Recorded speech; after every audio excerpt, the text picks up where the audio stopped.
Good morning छात्रों। स्वागत है आप लोग को हमारी क्लास में। आज हम लोग कक्षा 7 का जो कविता पढ़े थे हिमालय की चोटी पर, उस कविता का जो क्वेश्चन है उसको सॉल्व करेंगे। सबसे पहले हम लोग लघु उत्तरीय प्रश्न को सॉल्व करेंगे, फिर दीर्घ उत्तरीय प्रश्न को। लघु उत्तरीय प्रश्न है, इस कविता का मूल भाव क्या है?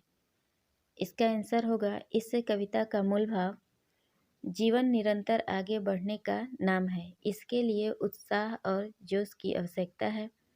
क्वेश्चन नंबर 2 है, जिसका क्वेश्चन हमने नहीं लिखा है, आप लोग बुक की हेल्प से उसको देखेंगे, पढ़ेंगे और समझेंगे। उसका आंसर हमने लिख दिया है। उसमें से एक क्वेश्चन है और क्वेश्चन के 4 ऑप्शन है। 4 में से एक को चूज करना है कि कौन सा करेक्ट है और कौन सा रॉन्ग है। तो इसका आंसर हमने लिख दिया है। इसका आंसर अंगा होगा। उपयुक्त सभी उत्तर सही है।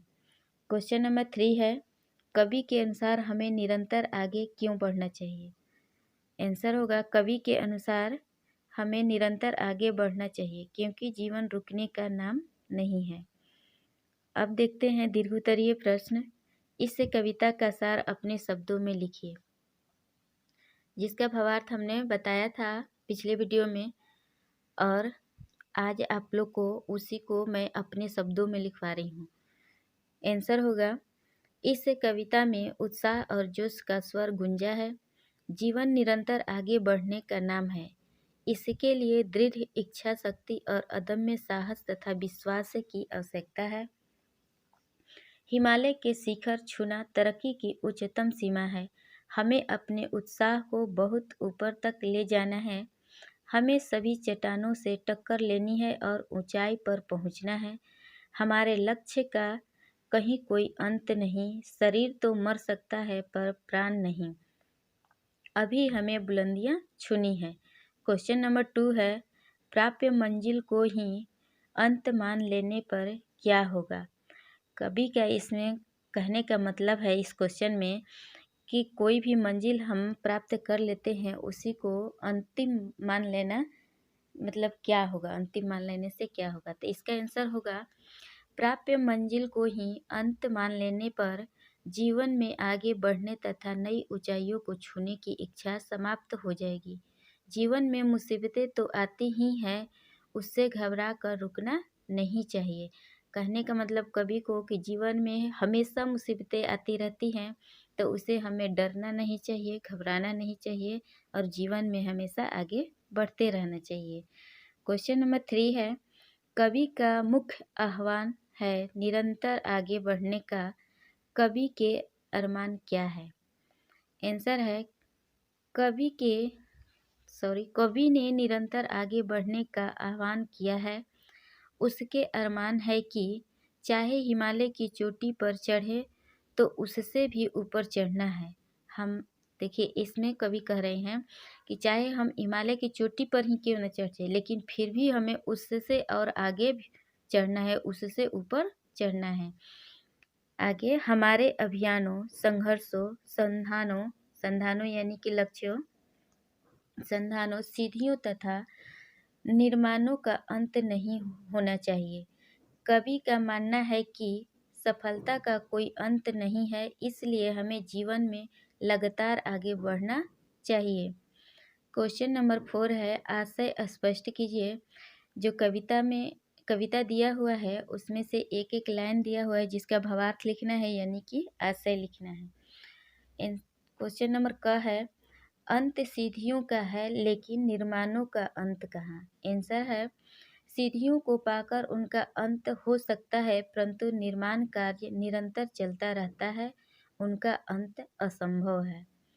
क्वेश्चन नंबर ख है, किंतु डूबने या गिरने हमने न दिया तरुणाई को। तरुणाई यानी कि युवा अवस्था, किशोरावस्था।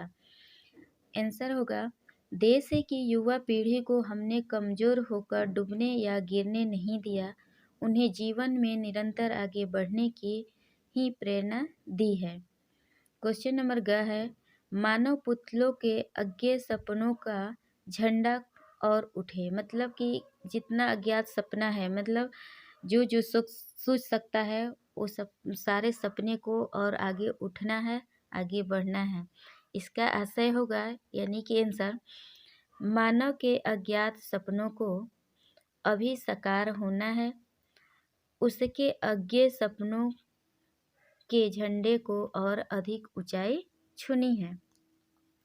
क्वेश्चन नंबर घ है, ऊंचा है बलिदान हमारा जीवन के अरमानों से।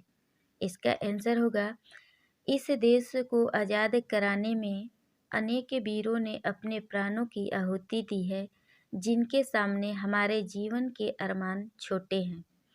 क्वेश्चन नंबर 5 है, निम्नलिखित पद्यांश की सब प्रसंग व्याख्या कीजिए। इसका पूरा हम पद्यांश नहीं लिखे हैं, आप यहाँ पे शॉर्ट कर दिए हैं, आप लोग बुक से देख लीजिएगा। यहाँ है अंत पहाड़ों का है, फिर डॉट डॉट, यानी कि यहाँ पे और सारे शब्द हैं और अंत में है पर प्राणों का अंत कहाँ। इसका आंसर देखेंगे। प्रसंग पहले, प्रस्तुत पंक्तियाँ हिमालय की चोटी पर कविता से लिया गया है। इसके कवि रामदयाल पांडे जी हैं और इस कविता में मतलब व्याख्या, इस कविता में इस पंक्ति में कवि यह बताना चाहते हैं कि पहाड़ों का तो अंत हो सकता है पर अभियान चलते रहते हैं, संघर्ष और लक्ष्य का कभी अंत नहीं होता।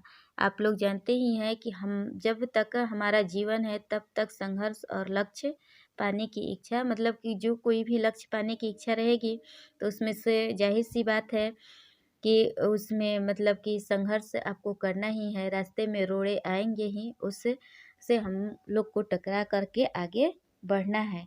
वही कह रहे हैं इसमें कवि कि संघर्ष और लक्ष्य का कभी अंत नहीं होता, सीढ़ियों को पाकर उनका अंत हो सकता है पर निर्माण का काम निरंतर चलता रहता है।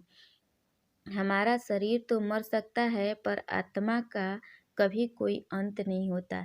आप लोग जानते ही हैं कि हमारा शरीर मर जाता है लेकिन आत्मा यानी कि प्राण हमेशा जिंदा रहता है।